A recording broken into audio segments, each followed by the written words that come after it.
Baik, bismillahirrahmanirrahim. Assalamualaikum warahmatullahi wabarakatuh. Salam sejahtera bagi kita semua. Salam Om Swastiastu, Namo Buddhaya, salam kebajikan. Pertama-tama bersama saya di sini atas nama Darussalam merupakan delegasi dari Koperasi Mahasiswa Institut Agama Islam Negeri Yayan Bone. Yang dimana kali ini saya merupakan delegasi dari kegiatan TOF yang diadakan oleh Koperasi Mahasiswa Alma Mater UNM, dan kali ini saya ingin menjelaskan terkait mengenai bagaimana tata cara membawakan modul peran serta anggota. Ya, di mana terkait mengenai peran serta anggota. Nah, sebelum daripada itu perlu kita memberikan pemahaman terlebih dahulu kepada peserta. Apa sih sebenarnya itu peran serta anggota? Nah, yang dimana di garis bawahi adalah peran serta. Nah, yang dimana yang menjadi peran serta di sini, terutamanya peran serta itu berdasarkan atas kedudukan yang ada. Di mana ada kedudukan, di situ ada peran. Di mana ada peran, di situ ada kedudukan. Nah, tentunya yang menjadi sumber utamanya adalah hak dan kewajiban. Ya, tentunya teman-teman perlu ketahui terlebih dahulu apa sih itu peran serta anggota.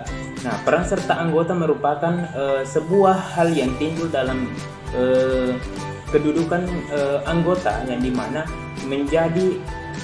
menjadi aspek utama dalam menjalani kehidupan di suatu organisasi, khususnya koperasi mahasiswa. Yang terutamanya kali ini adalah bagaimana anggota menjalankan perannya, bagaimana anggota menentukan hak dan kewajibannya. Nah, terkait mengenai hal itu, berikanlah pemahaman terhadap anggota terlebih dahulu terkait mengenai hal ini. Setelah itu, dalam pengujian aspek hal ini, perlu kita ketahui bagaimana sebenarnya pendalaman karakter terhadap anggota sesuai dengan perannya, sesuai kedudukannya dalam organisasi itu sendiri. Apakah dia sebagai pelaksana dalam organisasi, khususnya koperasi mahasiswa, yang memiliki peran utama adalah ya, kali ini ada pun tujuan terkait mengenai peran serta anggota, ya, di mana peserta dapat mengetahui bagaimana pentingnya dan manfaat terkait mengenai peran dalam menjalani organisasi, khususnya koperasi mahasiswa. Nah, kali ini yang dimana terutamanya pertama-tama kita harus memberikan kepada peserta tentang bagaimana metode menjalankan peran dalam koperasi mahasiswa. Nah, tentunya perlu adanya pendalaman karakter melalui suatu rangkaian kegiatan. Adapun kegiatan yang bisa kita berikan contohnya adalah pembagian suatu kelompok kepada peserta, yang dimana dibagi beberapa kelompok untuk melakukan beberapa metode diskusi, yang dimana kali ini akan diberikan suatu tugas kepada mereka untuk membuat suatu rangkaian bangunan, ya, di mana setiap kelompok itu memiliki satu ketua kelompok yang dimana bertugas untuk memimpin kelompok mereka. Nah, terkait mengenai kelompok-kelompok tersebut dihimbaukan untuk membangun sebuah bangunan, yang dimana ketika bangunan itu berdiri kokoh merupakan gambaran bagaimana peran anggota itu dalam menjalani kehidupannya di organisasi, terutamanya di koperasi mahasiswa. Setelah itu, kemudian kita memberikan pemahaman kepada peserta agar mereka tahu bagaimana cara mengaplikasikan dan menerapkan apa yang diberikan oleh fasilitator. Tentunya contohnya tadi itu membuat suatu bangunan dari setiap kelompok, ya, dimana itu adalah ciri khas dari setiap kelompok bagaimana dia melaksanakan perannya. Dan ada pun yang disebut dengan ketua kelompok. Ketua kelompok itu mencerminkan bagaimana dia memimpin dalam suatu organisasi, tentunya di koperasi mahasiswa. Nah, di mana ketika koperasi mahasiswa sangat penting jika adanya peran anggota. Berikan pemahaman kepada mereka bahwa pentingnya peran anggota.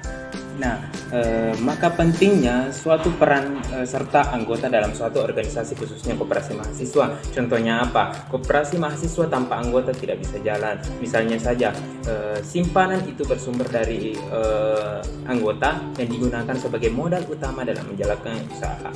Nah, tentunya peran juga anggota sangat penting dalam mengaktifkan sistem anggota, bagaimana cara menjalani komunikasi antar sesama.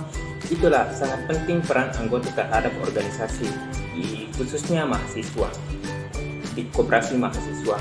Nah, di mana kali ini teman-teman perlu tahu, setelah memberikan pemahaman kepada peserta, tadi ada yang disebut dengan evaluasi. Setelah evaluasi, berikan pengaplikasian kepada anggota.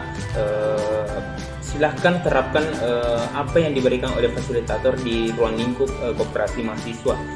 Kemudian setelah itu berikan pemahaman. Dia merupakan suatu tongkat estafet yang akan meneruskan jenjang koperasi yang akan datang. Nah, peran serta anggota setelah melaksanakan hak dan kewajibannya, perlu adanya peran dan kedudukan anggota, di mana anggota akan diangkat menjadi pengurus dan berperan utama dalam suatu koperasi mahasiswa. Nah, kali ini teman-teman perlu juga tahu di mana koperasi mahasiswa memberikan wadah kepada anggota untuk melaksanakan perannya. Setelah dia melaksanakan kewajibannya, dia berhak menerima haknya, di mana haknya itu adalah mendapatkan sisa hasil usaha di akhir tahun. Nah, mungkin hanya itu yang sempat saya sampaikan. Lebih dan kurangnya mohon dimaafkan. Jangan pernah berhenti berproses teman-teman. Tetap semangat dalam menjalani kehidupan, tentunya di organisasi, khususnya di koperasi mahasiswa. Saya atas nama Darussalam, akhir kata, Assalamualaikum warahmatullahi wabarakatuh. Salam